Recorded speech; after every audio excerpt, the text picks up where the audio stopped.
Halo guys, selamat datang kembali di Republik Rupiah. Untuk hari Senin di minggu yang baru ini kita bakal ngomongin soal bukan kayak koreksi sih sebenarnya. Kemarin cuman sempat BTC itu turun dikit aja. Ya lebih ke kayak bikin orang kaget aja sih. Di kisaran 26.300 kalau nggak salah kemarin saya lihat itu sempat nyentuh di sana. Nah, kita bakal bahas di mana kira-kira fondasi atau supportnya Bitcoin, dan kalau kita mau tanya apakah itu kuat atau enggak, ada beberapa perspektif on-chain yang menarik untuk kalian cari tahu. Jadi di sini kita bukan tujuannya untuk prediksi atau gimana, cuman lebih ke kayak memberikan keyakinan untuk investor tahu apakah kita perlu beli, perlu akumulasi, atau perlu nunggu, perlu wait and see, dan segala keputusan itu. Mungkin dengan basis data ini kalian jadi bisa ambil keputusan yang lebih baik. Oke, let's go.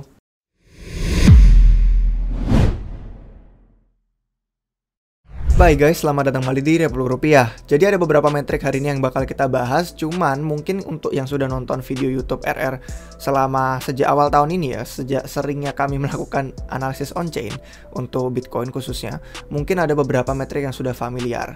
Nah, di sini ada beberapa video yang saya sebenarnya sarankan kalau ada yang pengen tertarik belajar on-chain, mungkin baru pertama kali, mungkin kurang familiar, itu ada beberapa video bagus yang sudah kami buat. Nah, untuk yang berkaitan persis sama hari ini adalah yang kami bagikan 9 hari lalu. Ini yang judulnya pantau 3 harga utama Bitcoin ini. Nah, di sini kita bahas untuk 3 titik gitu kan. Bitcoin itu kira-kira di mana dia bisa dibilang kisaran bawahnya, bisa dibilang kisaran tengahnya, sama kisaran atasnya. Itu jadi kayak gambaran umum aja sih. Cuman ya 3 titik itu relevannya untuk 9 hari yang lalu sama mungkin beberapa hari ke depan selama kami bikin update-nya untuk hari ini. Karena yang namanya harga itu kan gerak dinamis, naik turun ke sana ke sini, dan data on-chain ngikutin dengan performa yang dinamis itu. Jadi kadang data on-chain pun bisa membagikan hasil yang berbeda, makanya kami sering ngasih update. Apalagi kalau kalian jadi member tuh biasanya seminggu bisa 3-4 kali lebih saya kasih update, karena biasanya narasi dan tren itu berubah sesuai dengan data. Oke, yang pertama kita bakal lihat yuk untuk contohnya. Kemarin di situ ada 3 titik harga utama, kalau kalian sudah nonton pasti ingat. Nah, yang pertama kita bakal lihat dari sisi MVRV Extreme Deviation Pricing Band. Ini untuk nama metriknya untuk di analisis on-chain. Dia sebenarnya cuma memetakan aja gelombang harga Bitcoin. Ini ada 1, 2, 3, 4, 5, 6. Ada 6 gelombang harga Bitcoin yang kalau misalkan kalian lihat secara sekilas saja pasti tahu ada titik atasnya yang bener-bener bisa dibilang kayak Bitcoin tuh terlalu panas, banyak orang pengen ngejual, sama yang kisaran-kisaran bawahnya tempat orang-orang lebih tertarik untuk serok, untuk akumulasi. Nah, dari 6 harga ini, kalau misalkan kalian lihat yang kuning gitu kan, sama yang tempat kita sedang berada sekarang, itu kayak kisaran tengahnya bisa dibilang. Nah, kalau misalkan kalian mau tahu untuk yang garis kuning itu artinya apa, yang garis kuning di sini kan ada tulisannya itu, ada tulisannya mean. Itu bisa dibilang kayak rata-rata secara seluruh historis Bitcoin, itu dia rata-rata tengahnya ada di garis kuning ini. Jadi ini menghitung bahkan siklus-siklus yang sebelumnya juga dari kisaran harga Bitcoin. Nah, kalau misalkan kita lihat dari angkanya di atas 1 itu udah jelas dalam profit. Kalau angkanya itu di bawah 1 artinya dalam kerugian. Garis kuning MVRV ini, kalau misalkan kalian lihat tarikannya sama yang sebelumnya, ini kan kelihatan siklus sebelumnya di 2019-an yang beberapa kali kami bilang ada kerasa vibes feelingnya mirip sama tahun 2019. Nah, ini adalah tempat pasar cenderung gerak biasanya di kisaran garis kuning karena dia bisa dibilang kayak gigi netralnya gitu, tempat orang-orang mengambil keputusan gitu kan, atau pasar sih bisa dibilang, bukan orangnya. Apakah dia cenderung pengen ke atas atau pengen ke bawah, pengen ke gigi 1 atau gigi untuk mundur R. Nah, kalau misalkan selama tahun 2019 kita lihat, ini kan dia bergerak cenderung di sekitaran itu. Dan di bawah garis kuning itu bisa dibilang kayak fase reakumulasinya dia. Dia kayak reakumulasi untuk orang-orang yang tadinya ragu pas di bottom sini, ngeliatin kayak waduh gimana nih, ini bener-bener nangkap pisau jatuh apa enggak, takut gitu kan. Kayak orang-orang banyak minta 15.000 sekarang, tapi kalau pas dikasih 15.000 biasanya cenderung takut. Nah, mungkin orang-orang dengan psikologi yang serupa itu terjadi di 2019. Akhirnya pas udah pumping terus merasa lebih ada konfirmasi, pas lumayan di bawah garis kuning ini, mereka jadi berpikir ini mungkin kesempatan kedua untuk reakumulasi. Akhirnya orang-orang bisa reakumulasi di sini, cuman ini fase yang bisa dibilang bukan bull bukan bear, karena bener-bener cenderung di bawah garis kuning yang bisa dibilang kayak titik tengahnya dia. Jadi lebih ke kayak ada fase transisi lah gerakannya itu. Nah, kalau misalkan kita lihat yang sekarang ya, itu ada kemiripannya di mana sejak kemarin bottom FTX collapse gitu kan. Kita awal tahun itu lumayan naik tajam banget sampai sudah lumayan tembus menengok di atas kisaran tengah ini. Tapi kita masih bener-bener jauh dari garis kuning yang titik minnya itu. Kita lebih dekat ke garis di bawahnya. Dan karena inilah kalau kita sudah mulai sedikit nih nengok ke atas gitu kan harganya. Terus sekarang kita sudah lumayan nyentuh-nyentuh di kisaran 25 ribuan, 26 ribuan kemarin itu jadi kayak nggak mengejutkan buat saya kalau kita bakal ngeliat pantulan untuk ke atas cenderung lebih deket ke garis kuning ini. Yang mana kalau misalkan kita lihat ke garis kuningnya itu ada di 36.000, cuman ini menghitung semua supply Bitcoin yang ada. Nah, nanti kita bakal lihat kalau semua supply itu tidak dihitung, artinya menyingkirkan yang kayak Satoshi, koin yang hilang. Nah, sebenarnya titiknya nggak setinggi itu di 36.000. Coba nanti kita lihat yuk untuk metrik yang berbeda. Jadi intinya guys, dari metrik yang pertama ini, koreksi itu bukan hal yang baru. Tentunya ini merupakan hal yang sehat. Kita udah sering lihat dari kisaran, bahkan di siklus-siklus sebelumnya, sehat untuk menyapu bersih spekulan, orang-orang yang spekulasi untuk jangka pendek. Sekarang kita beralih ke chart yang berikutnya. Ini adalah realized price to liveliness ratio. Ini adalah rasio untuk melihat investor yang lagi aktif berdagang gitu kan, sama perbandingannya dengan bisa dibilang kayak fair value-nya Bitcoin. Nah, yang kita mau lihat di sini adalah ini rasio masih dalam eksperimen ya. Untuk disclaimer aja. Jadi bahkan tim Glassnode-nya sendiri waktu membagikan edukasi tentang metrik ini, dia bilang kalau masih dalam eksperimen dan mungkin sekitar sebulanan atau beberapa minggu lagi selesai. Cuman konsepnya itu udah bisa kelihatan meskipun belum final metriknya. Konsepnya adalah ini model penting untuk melihat osilasi pasar. Kalau di bahasa Inggris, oscillation itu kayak gelombang naik turun tempat dia terikat, kayak lengket gitu. Nah, gelombang ini, duanya ini, itu menunjukkan bahwa gerakan pasar itu cenderung suka berayun di kisaran rasio-rasio ini. Itu aja sih konsepnya. Nah, bukan berarti kalau misalkan kita lihat harga fairnya Bitcoin gitu kan ada di 33.000, bukan berarti kita harus ke sana. Bukan berarti harus nyentuh. Yang dibilang fair, yang dibilang lengket, itu sebenarnya lebih ke kayak harga BTC itu cenderung suka di area sana, di wilayah sana. Kita bisa lihat dari siklus-siklus yang sebelumnya gitu kan.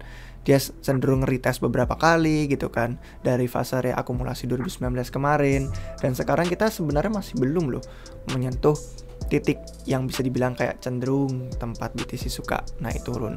Jadi secara historis memang ayunannya di sana kisarannya. Kalau misalkan kita lihat yang di atas itu sekitar 33.400, yang di bawah realized price-nya itu lebih ke 20.000, cuman ini karena ngitung, ingat lagi, supply yang dipegang sama investor jangka panjang yang mungkin miners lama udah lupa passwordnya, atau mungkin kayak Satoshi yang sudah tidak ada, yang nggak bisa ngejual Bitcoin. Jadi kayak rada kurang relevan. Nanti kita bakal lihat yang lebih disesuaiin untuk angkanya itu sendiri. Jadi intinya selama ini kita masih di bawah ya dari rasio itu. Selama kita masih di bawah, nggak bakal mengejutin kalau kita tiba-tiba naik ke atas atau nengok dikit. Itu memang tempat yang lengket sama pasar. Jadi 33.000 jangan kaget kalau misalkan dalam beberapa waktu ke depan kita bisa visit ke sana. Untuk metrik yang berikutnya ini adalah adjusted MVRV ratio. Nah, dari tadi kan kita sebutin tuh banyak banget supply tua yang sebenarnya udah kurang relevan tuh dibilang kayak siapa yang peduli Satoshi itu profitable. Dia kan nggak kontribusi ke pasar dalam hal apa ya, penjualannya dia. Jadi orang yang mungkin seminggu lalu beli Bitcoin terus sekarang lagi rada ragu-ragu mau ngejual apa mau ngehold, itu yang penting. Apakah dia dalam profit, apakah dia dalam kerugian. Dan kalau kita ngelihat tindakan-tindakan mereka, itu yang bakal memengaruhi harga Bitcoin saat ini. Jadi bukan harga Bitcoin yang dipegang sama koin yang sudah hilang, yang passwordnya udah lupa, yang minersnya udah nggak aktif lagi, atau kayak Satoshi yang alamatnya sudah dorman, sudah nggak pernah gerak. Nah, adjusted MVRV ratio menyingkirkan koin-koin lama itu. Jadi nanti kisaran harganya kita bisa lihat lebih relevan. Nah, sekarang kalau dari adjusted MVRV, kita tujuannya ini cuman pengen ngelihat kira-kira untuk cari perlindungan itu BTC lagi ada di mana fondasinya yang perlu dipantau. Nah, ini kalau misalkan kita lihat di bawah 25.000 gitu kan. Kan kemarin sempat koreksinya tapi nggak nyentuh 25.000, cuma di 26,3-an. Nah, kalau misalkan kalian lihat di sini, ini ada MVRV yang bisa kita lihat. Sebenarnya lebih di ini aja sih yang adjusted karena kan konteksnya adjusted. Nah, yang adjusted di sini kita bisa ngelihat di kisaran 25.164. Itu untuk saat ini ya. Nanti seiring berjalannya waktu Bitcoin gerak-gerak juga pasti berubah-berubah ini angkanya. Tapi untuk saat pembuatan video ini 25.100. Itu adalah realized price-nya untuk adjusted MVRV rasio ini. Nah, di bawah 25.000 ini artinya apa? Ada banyak banget investor terlibat. Ini bisa dibilang kayak cost basisnya mereka. Cost basis itu kalau dalam bahasa Inggris artinya kayak modal rata-rata yang orang-orang keluarin untuk beli Bitcoin yang mereka pegang saat ini. Nah, jadi 25.000 itu bisa dibilang kayak wilayah yang sangat-sangat familiar lah. Banyak orang itu berganti tangan.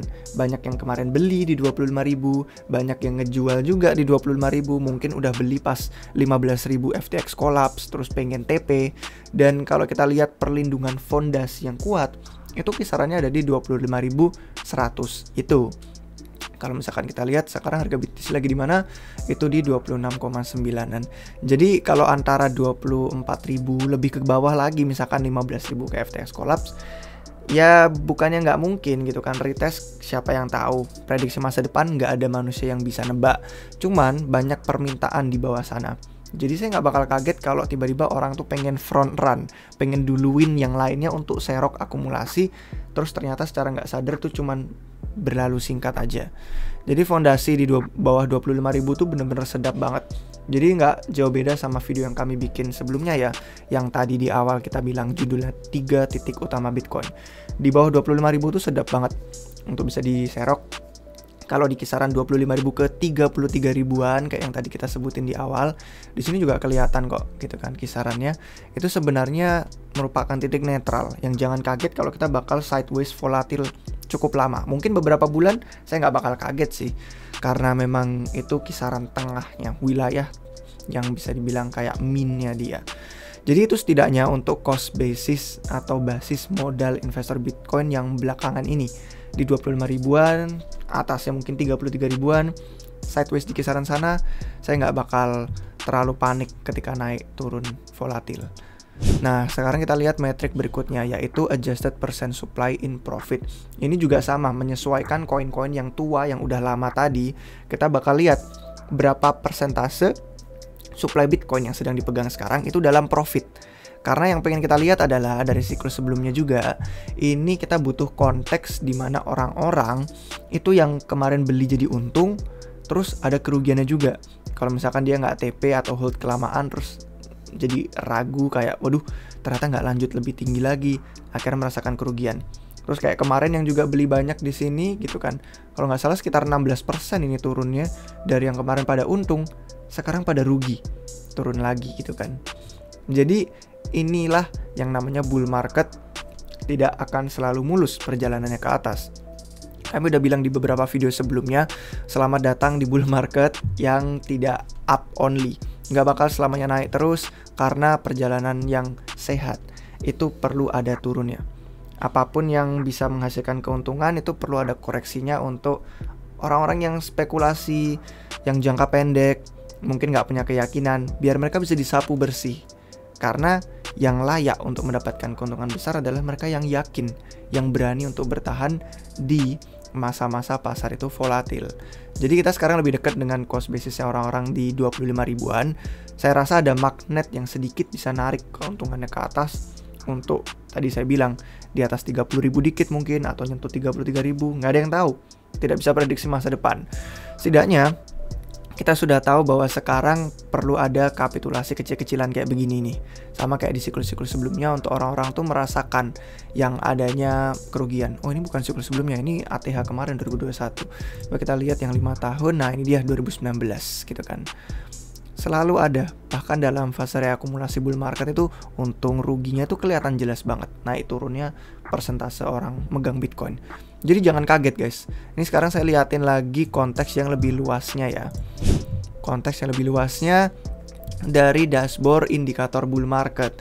Nah ini kan bakal membandingkan, untuk yang udah nonton video sebelumnya pasti udah familiar juga, membandingkan sama siklus-siklus sebelumnya. Ini dengan asumsi sekarang kita udah masuk bull market setelah lewat FTX collapse kemarin, asumsinya itu bottom. Ini kita sekarang sedang dalam proses naik ke atas yang memang selalu ada koreksi ya. Di awal kerasa kayak, oh koreksinya nggak seberapa, tapi terus tiba-tiba gila, dalam banget gitu kan. Sampai ini aja garisnya ada banyak ini koreksinya. Yang ini merupakan koreksi 10%, 23%, 36%, 50%, sampai 61% koreksi. Gila kan? Itu bull market loh. Orang mungkin kalau yang nggak ngerti koreksi 60 kayak wah ini bear market, ini trauma lagi. Padahal mah enggak. Sama yang di tahun 2000 berapa ini? 15 juga kita ngelihat itu ada di awalnya biasa-biasa, tapi terus sempat nyentuh sampai di titik yang 23%-an, hampir di 30%. Ini yang di sini ada wicknya mendekati 30% lebih nih. Terus yang di sini kayak biasa-biasa aja gitu kan. Tapi terus di sini wow dalam banget ini. Sampai nyentuh lebih dari 50%. Ini kayaknya 61% ada wicknya dikit. Nah, yang sekarang kita sedang alami itu nggak ada apa-apanya dibandingin sama siklus sebelumnya. Ini bener-bener mini banget koreksinya. Mungkin siapa tahu kayak begini, gitu kan. Kita cuman merasakan koreksi dikit sejauh ini, tapi ada koreksi yang lebih besar di waktu yang akan datang. Nah, cuman konteks nih. Kalian harus paham konteks. Dengan koreksi yang besar ini pun, kita sudah mengalami kenaikan harga yang signifikan sebelum mereka dumping lagi. Jadi intinya, ini bukan titik yang lebih rendah daripada bottom kemarin.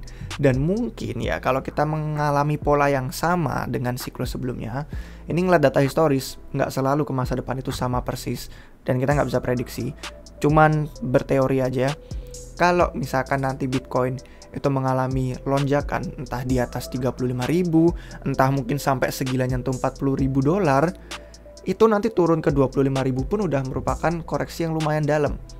Jadi bukan berarti kita menunggu koreksi lebih dalam itu dari sekarang terus sampai ke BTC 10.000. Itu merupakan hal yang bener-bener di luar di luar data historis sih kalau sampai itu beneran terjadi. Jadi yang ada di pikiran saya adalah mungkin nanti koreksi dalamnya kita rasain setelah Bitcoin itu mengalami performa harga yang bagus ke atas dulu. Karena masih sampai sekarang aja kita belum ke titik garis kuning yang di awal saya sebutin tadi. 30, 33, 35, mungkin 40, terus dibanting. Nah itu kerasa banget nanti koreksinya. Jadi ini merupakan hal yang wajar. Lihat aja metrik-metrik ini jelas memberitahu bahwa di setiap bull market tuh selalu ada koreksi. Nggak pernah mulus, perjalanan ke atas itu dinikmatin aja naik turunnya. Nah performa harga sejak awal tahun ini sudah bagus, tapi sudah lumayan mereda. Agak mendingin sedikit, mereda gitu kan. Jadi biar nggak bener-bener panas. Sama kayak orang kalau lari ya butuh istirahat juga. Dan begitupun orang kalau misalkan tiba-tiba kaya mendadak, pasti juga pada tiba-tiba pengen merasakan keuntungannya terus dijual. Akhirnya koreksi itu lebih parah dan struktur pasar jadi nggak kuat. Jadi yang kayak gini, naik turun, performa bagus, performa rada negatif, itulah hal yang sehat. Biarin orang yang spekulasi jangka pendek, mungkin scalping, mungkin trader, nyobain, untung dikit jual, ada serok, akumulasi dikit, terus jual lagi. Itulah dinamika pasar yang lebih sehat. Jadi kurang lebihnya itu sih guys. Kalau misalkan yang terakhir cuman mau nunjukin aja bull market MVRV Z-score ini membandingkan sama siklus sebelumnya, kita bener-bener belum ada performa harga yang gila-gilaan. Kita yang ada di titik hitam ini nih. Kita masih di sini. Perbandingannya banyak banget siklus sebelumnya yang naik terlalu tinggi, terlalu cepat. Sedangkan kita yang saat ini itu masih relatif oke-oke aja, standar. Bukan kenaikan yang terlalu cepat, terlalu tinggi. Jadi struktur pasar sejauh ini masih lumayan kuat. Kalau saya sih nggak bakal kaget misalkan kita bakal ngelihat 30.000, 40.000 dalam waktu dekat ini sebelum akhirnya kemudian dibanting untuk retest ke 25.000. Ngelihat nih, fondasi 25.000 itu kuat apa enggak. Itu sih kisaran harganya. Jadi kembali ya ke video yang sebelumnya, 3 titik harganya sama di bawah 25.000 itu merupakan akumulasi yang mantap. Kalau misalkan di atas 35, di atas 40 tuh udah kayak overheat. Tapi di antara 25 sama 33 bisa dibilang kayak netral, sideways, nggak bakal kaget kalau volatil selama beberapa bulan di sana. Oke guys, ini untuk perspektif dari siklus sebelumnya. Kayaknya nggak ada lagi yang perlu saya bagikan. Mungkin untuk penutup aja, kalau misalkan kalian member, kalian cek di dashboard itu kami sering banget update setiap minggu. Bisa 3-4 kali. Kemarin yang kami kasih tahu aja ini udah hari Sabtu ya. Jadi yang saat ini kalian tonton hari Senin tuh udah kami bagiin di member sejak hari Sabtu tentang fondasinya Bitcoin. Ini kami kasih bahkan beberapa indikator yang lebih short term, lebih jangka pendek investornya. Itu kelihatan bahwa kita butuh mengalami kerugian seperti ini sebelum akhirnya bisa naik lagi volumenya ke titik keuntungannya. Jadi ya kayak bukan hal yang baru, semua ini sudah pernah kita lihat di siklus sebelumnya, data-data historis itu makanya yang perlu kita pelajari dari on-chain. Cuman gimana menurut pendapat kalian? Apakah kalian setuju? Apakah ada beberapa yang ketinggalan? Atau mungkin ada teori lain? Kalian bisa kasih komentar di bawah tentang fondasi support Bitcoin saat ini. Kurang lebih itu aja sih guys untuk video hari ini. Kalian tahu ini bukan prediksi apapun, bukan saran keuangan apapun. Ambil keputusan masing-masing sesuai dengan data yang sudah kami bagikan, tapi kami tidak memberitahu kalian untuk beli atau jual kapan aja, karena kami pun nggak bisa prediksi masa depan. Data on-chain hanya melihat dari masa lalu. Oke guys, semoga kalian suka, semoga bermanfaat. Jangan lupa kasih jempolnya, jangan lupa juga subscribe biar nggak ketinggalan video terbaru apapun dari kami. Sampai jumpa kalian semua lagi di video yang berikutnya guys. Cheers.